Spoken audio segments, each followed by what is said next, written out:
Yeah, we're the Prodigy, and you're watching BARKS.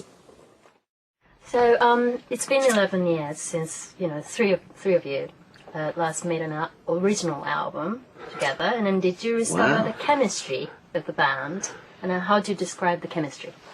Well, when you say 11 years, it's kind of like it hasn't really been 11 years. It makes it sound like we've been apart for 11 years and we've got back together. The band never split up. We've all through this time we've been recording and touring together as a band. We just we haven't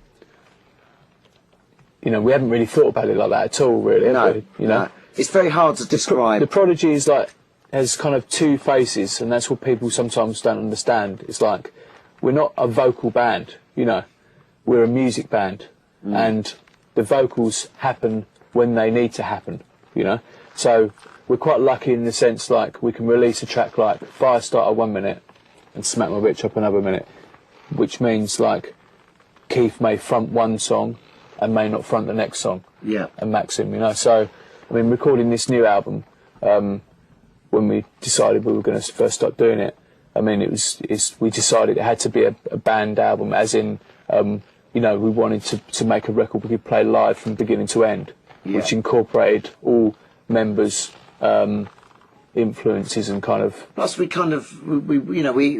felt, the Invaders Must Die. We had this feeling that the last album certainly, because we did Their Law album as well, so which we also toured. But we felt that people were really getting to us about the 11 years not recorded together, and we like we are now explaining ourselves how it works and that this is cool and that's fine, and so we said, right, we can just blow all that out the water and make this a complete band album, lay that all to rest. Make it a real band album. Invaders Must Die is like a statement. Yeah, I mean the album title was like a statement to everyone out there. Not so much like it's not about critics or about press or anything like that.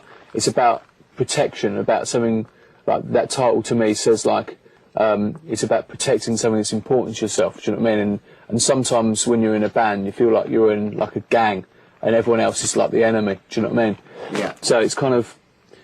It's a bit of that kind of thinking. I think that title means something different to us, each of the band members as well. It's sort of gained meaning as well as we've started to record, Especially when because we had the title first, and then we wrote an album, and it's grown and it's become a part of that album in every respect. It made the imagery for the album came from that title.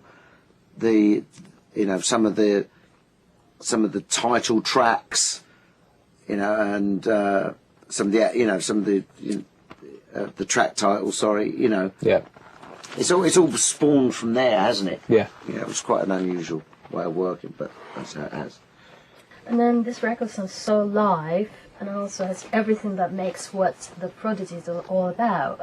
You mentioned that there was the album title first, and then you developed, everything around that. Yeah. But can we say that was the theme to the album? It was because maybe before on the last album, people were saying, it was a time when the band was not at its best, and we knew that, and we knew what we had to do to make that right. So we were okay, we were cool.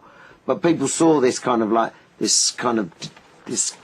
and they tried cracks and, the British way of just, it's like a chink in the armour. We're a very strong gang, and people could see little ways of getting in, and they were trying to get in one way or another. Friends, not just journalists, not just, Not even journalists. It was mainly like just some people within our camp, Yeah. And maybe a little bit of paranoia thrown in there as well, because the band maybe wasn't speaking for a little while. We kind of like, we didn't ever split up.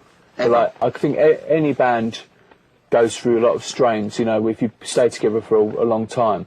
And, that's what makes a band interesting as well, coming out of a bad time and coming up again. I don't think we would have wanted it any other way. I'm pleased we went for tough times, because I think you have to work at something. Yeah. Nothing comes easy, and if it comes easy, it either becomes uninteresting or it becomes irrelevant. So this album feels like, along with the title, which is very defiant, you know, and this album feels very triumphant for us. Do you know what I mean? Because we've come out of like a time when, which feels like the band almost fell apart totally, in sort of 2003, 2004, into a time now where we feel like we've kind of we're obviously friends from. We repaired our relationships 5 years ago, you know, when we had the singles album tour, you know, and but there was never any problem between us three. It was like it was kind of like just kind of, I guess, paranoia and just. You're going to do a gig in Tokyo on Yes. February the 5th. Yeah. What sort of show are you going to pull off? We're really excited about coming to Tokyo on the 5th, because it's going to be like a really small club show, you know. Yeah. We always get excited about doing really small gigs, because it's kind of like it's the going back to a real intense kind of like thing, which is where we came from to begin with. So it kind of suits the music as well, I think, with this one, because it's kind of like it's kind of going back to like where we kind of came from in a way, yeah, you know. very much. And we just did a tour of England. I mean, the first few dates we did were probably the same size as the club we're going to play in, and Just intense. Yeah, really intense, really kind of hot, sweaty, you know. And it's just like you feel like everyone's really on top of you, you know. And that's we love that. We love coming to Japan. I mean, it's fair. Of course we would say that, because this is obviously Japanese TV, and we wouldn't say we love going to America. We have to, but true. I mean, to be quite honest, when we did come and did Summer Sonic just gone, that was amazing. Yeah, it was mega. And really then mega. Studio Coast, the shows there.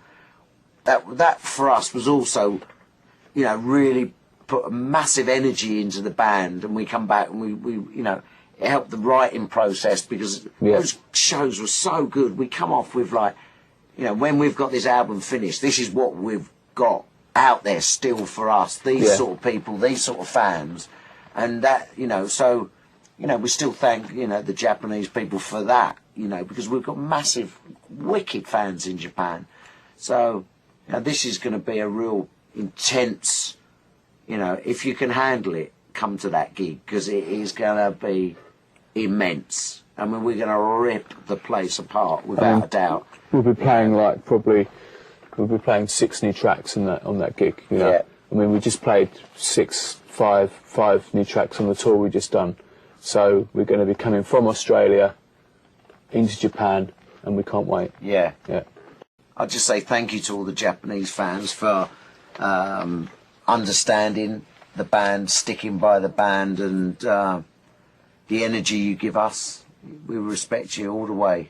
We've always been massive fans. Hope you like the new album. Thank you.